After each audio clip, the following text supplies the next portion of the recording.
Hello 8 standard. आज हम इस वीडियोस में आपके साथ डिस्कस करेंगे science chapter 18 pollution of air and water.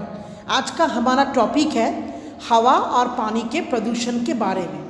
तो सबसे पहले हम आपको बताएंगे जे it is quite often to hear that many beautiful monuments are losing their lustres due to the degrading quality of our environment. आजकल ये न्यूज़ में बहुत बार आता है, आप लोगों ने भी देखा है, न्यूज़पेपर में भी कुछ साल पहले आया हुआ था।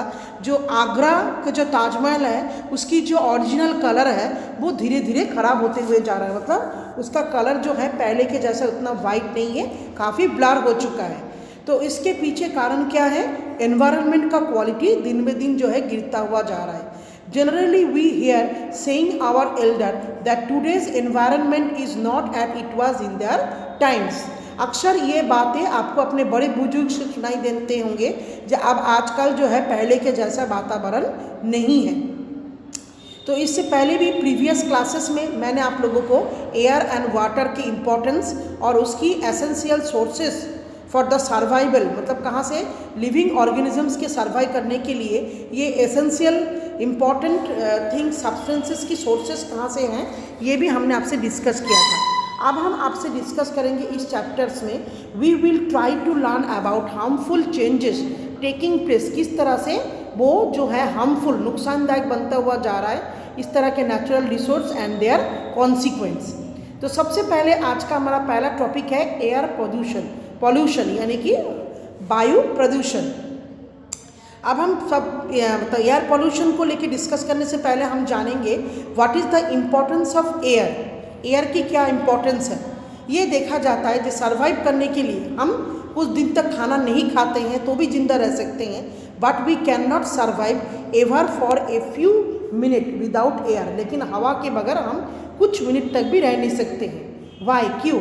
बिकॉज एयर प्रोवाइड ऑक्सीजन देते हैं, that is must for breathing, जो सांस लेने के लिए जरूरी है। सो इट इज़ एसेंशियल होता है that we should get clean air for breathing, हमें साफ हवा की जरूरत होती है सांस लेने के लिए। मोर एवर जो भी हो, यू नो, हम सब जानते हैं that carbon dioxide present in air is essential for the presence of photosynthesis, and photosynthesis is that process that makes the food available to the all living beings. यानी कि हम लोग जानते हैं हवा में जो कार्बन डाइऑक्साइड होता है वो कार्बन डाइऑक्साइड किसके लिए एसेंशियल होता है? ग्रीन प्लांट के लिए, क्योंकि ग्रीन प्लांट जो फोटोसिंथेसिस प्रोसेस से अपना खाना प्रिपेयर करता है उसमें एक एसेंशियल सब्सटेंसेस के रूप में काम करता है कार्बन डाइऑक्साइड। अच्छा, एयर एक्चुअल क्या होता है? एयर के अंदर काफ़ी सारे गैसेस मिक्स होते हैं। उसमें 78% नाइट्रोजन होते हैं, 21% ऑक्सीजन होते हैं एंड 0.03% कार्बन डाइऑक्साइड होते हैं अकॉर्डिंग टू देयर वॉल्यूम। इसके अलावा हवा के अंदर argon, methane, ozone and water vapour, ये भी बहुत सारे गैसेस होते हैं स्मॉल क्वांटिटी में। व्हेन एनी अनवांटेड सब्सटेंसेस, जब कोई अनवांटेड सब्सटेंस मतलब अनचाहा वस्तु जिसको हमें पसंद नहीं होता है, तो वो वस्तु जब किसी नेचुरल रिसोर्स के साथ मिक्स हो जाता है such as air and water, तब हम उसे कहते हैं पॉल्यूशन। और उस अनवांटेड सब्सटेंसेस को क्या कहते हैं? पॉल्यूटेंट। यानी कि प्रदूषित हवा को कहेंगे पॉल्यूशन और प्रदूषण करने वाले वस्तुओं को कहेंगे पॉल्यूटेंट। अब हम नीचे देखेंगे कॉजेज ऑफ एयर पॉल्यूशन का कारण क्या होता है। The substances which contain polluted air are called air pollutant। मतलब जो वस्तु हवा के अंदर मिक्स होकर हवा को प्रदूषित करते हैं उसे कहा जाता है एयर पॉल्यूटेंट। अच्छा, एयर पॉल्यूटेंट जो प्रोड्यूस होता है वो दो प्रक्रिया से, एक तो हो गया आपका नेचुरल प्रोसेस प्राकृतिक तौर पे, और दूसरा होता है आपका ह्यूमन एक्टिविटीज़ यानी कि इंसानों के हरकतों की वजह से। तो सबसे पहले देखेंगे नेचुरल प्रोसेस में क्या होता है। There are a number of natural process हैं जो हवा को प्रदूषित करते हैं। जैसे मानो फॉरेस्ट फायर हो गया, स्मोकिंग हो गया, धुआं यानी कि गाड़ी से निकलने वाले, बड़े बड़े इंडस्ट्री से निकलने वाले, व्हीकल से निकलने वाले, तो ये सब नेचुरल तरीके से जो है हवा को प्रदूषित करते हैं। ह्यूमन एक्टिविटीज़ में क्या आता है, जैसे इंसान के बहुत सारे एक्टिविटीज़ वैसे होते हैं जिसकी वजह से भी एयर पॉल्यूशन होता है। जैसे फॉसिल फ्यूल्स को इंसान जलाते हैं, पेट्रोलियम, डीजल, अच्छा इंडस्ट्रियलाइजेशन, बड़े बड़े फैक्ट्री का बनना, केमिकल प्रोडक्शन प्रोड्यूस होना, ठीक है, डिफॉरेस्टेशन, जंगलों को काटना, अर्बनाइजेशन यानी कि गाँव को मतलब गाँव में से जंगल को साफ करके शहर बनाना, बड़े बड़े फैक्ट्री बनाना। मेजॉरिटी ऑफ एयर पॉल्यूटेंट, अगर देखा जाता है maximum air pollutant are added to the air में ऐड होता है टू ह्यूमन एक्टिविटीज़ की वजह से। जैसे बार में फॉसिल फ्यूल्स का जलना, फैक्ट्री में, पावर प्लांट में, व्हीकल्स में, in all these activities harmful होते हैं और जिसमें क्या होता है, जिसकी वजह से हवा में टॉक्सिक गैसेस भी मिक्स होते हैं और वो chemical plants are very much dangerous. Chemical plant बहुत ज़्यादा डेंजरस होता है क्योंकि इसमें से बहुत ज़्यादा टॉक्सिक गैसेस प्रोड्यूस होते हैं। अच्छा, हमें पता है कि एटमॉस्फेरिक कार्बन डाइऑक्साइड जो मतलब एटमॉस्फेयर के अंदर जो कार्बन डाइऑक्साइड होते हैं वो ग्रीन प्लांट के द्वारा इस्तेमाल होता है। तो ड्यू टू अर्बनाइजेशन, लेकिन इतनी रैपिड तरीके से गांव के जंगलों को कट करके जो शहर बनाया जा रहा है, बड़े बड़े इंडस्ट्री बन रहा है, डिफॉरेस्टेशन हो रहा है, number of plants in decreasing, घटता हुआ जा रहा है। इसकी वजह से क्या होता है ना, लेस क्वांटिटी, बहुत कम मात्रा में ही कार्बन डाइऑक्साइड इस्तेमाल हो पा रहा है और मैक्सिमम अमाउंट में कार्बन डाइऑक्साइड वही वातावरण के अंदर ही एग्जिस्ट कर रहे हैं। अब हम देखेंगे नीचे इफेक्ट ऑफ पॉल्यूटेंट का क्या असर पड़ता है। अच्छा, मॉडर्न ऑफ टेक्नोलॉजिकल मॉडर्नाइजेशंस के कारण जो व्हीकल्स की संख्या दिन ब दिन बढ़ता हुआ जा रहा है और जिसकी वजह से पॉल्यूशन का लेवल भी बढ़ रहा है। तो बड़े बड़े शहरों में एयर पॉल्यूशन एक बहुत बड़ा प्रॉब्लम हो चुका है, खासतौर से दिल्ली में। व्हीकल्स प्रोड्यूस, क्योंकि व्हीकल जब चलते हैं तो उसमें से carbon dioxide and carbon monoxide जो और ज़्यादा जहरीला होता है, नाइट्रोजन एंड सल्फर नाम के बड़े जहरीले गैसेस निकलते हैं। अच्छा, कार्बन डाइऑक्साइड तब प्रोड्यूस होता है जब फॉसिल फ्यूल्स का कंबशन इनकम्प्लीट होता है, मतलब वो पूरी तरह से जल नहीं पाता है, जैसे पेट्रोलियम, डीजल एंड कोल, तब उसमें से जो है कार्बन मोनोऑक्साइड प्रोड्यूस होते हैं। अच्छा, इस कार्बन मोनोऑक्साइड का क्या है, मतलब क्या इफेक्ट होता है, ये एक कलरलेस और ऑर्डरलेस होते हैं और ये बहुत ही ज़्यादा पॉइजनस होता है, जहरीला होता है। व्हेन इट इज़ इनहेल्ड, जब हम सांस लेते हैं तो it reduce the oxygen carrying capacity को घटा देते हैं और ब्लड के अंदर एंड कॉजेस डेथ, और जिसके वजह से डेथ यानी कि मृत्यु भी होता है।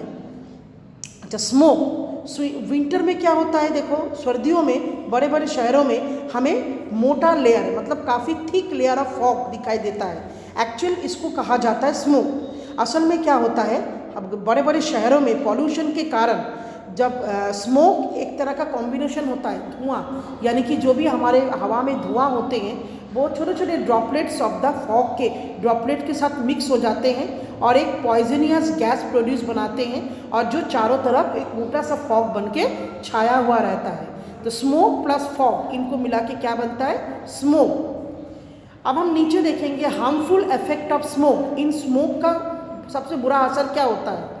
अच्छा, स्मोक की वजह से रेस्पिरेटरी सिस्टम्स यानी कि रेस्पिरेटरी डिजीज जो होता है, ब्रोंकाइटिस, अस्थमा, ठीक है, इस तरह का बीमारी बढ़ जाते हैं। अच्छा, इसके वजह से हार्ट से रिलेटेड बीमारियां भी बढ़ती हैं। अच्छा, इरिटेशन ऑफ आइज, आँखों में जलन होने लगते हैं, नोज एंड थ्रोट, गले में भी। अच्छा, visibility in atmosphere is reduce, मतलब इस एटमॉस्फेयर में दूर के वस्तु को देखने के लिए जो विजिबिलिटी पावर होता है वो भी घटने लगता है, ठीक है।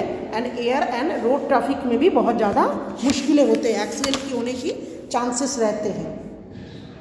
नेक्स्ट पेज में पहुंचिए, production of sulphuric acid and oxides of nitrogen के बारे में डिस्कस करेंगे। इस डायग्राम को देखिए, जो नेसल कैविटी, फिर उसके बाद देखिए नेसल ओरल कैविटी, लार्नेक्स, अच्छा right main primary bronchi, right lungs, फिर इधर के साइड में देखिए pharynx, trachea and left main primary bronchus, base of the left lungs.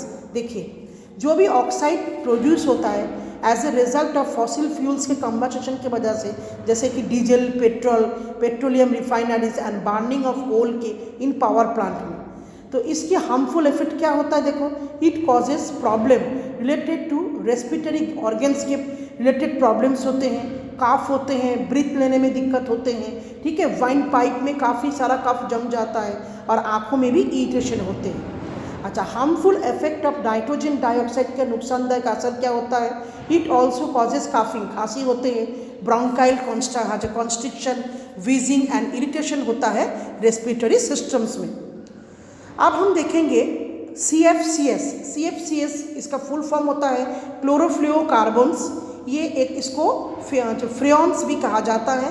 अच्छा, इस तरह के केमिकल कंपाउंड जो है ये हाईली इस्तेमाल होता है रेफ्रिजरेटर, फ्रिज के अंदर, एरोसल स्प्रे के अंदर।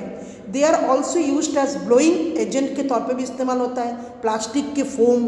ड्यूरिंग ऑल दिस प्रोसेस में इस तरह के CFCS पॉल्यूटेड गैस का इस्तेमाल होते हैं। अब इस CFCS यानी कि क्लोरोफ्लोरोकार्बन्स के असर क्या होता है, हार्मफुल इफेक्ट क्या होता है? तो दे डैमेज द ओजोन लेयर। ये हवा हमारे एटमॉस्फेयर में जो ओजोन लेयर होते हैं ना, जिसका काम क्या होता है सूरज के अल्ट्रावायलेट रे को एब्जॉर्ब करके हमारे बॉडी को स्किन डिजीज से बचाना, तो ये ओजोन लेयर को डैमेज करने लगते हैं।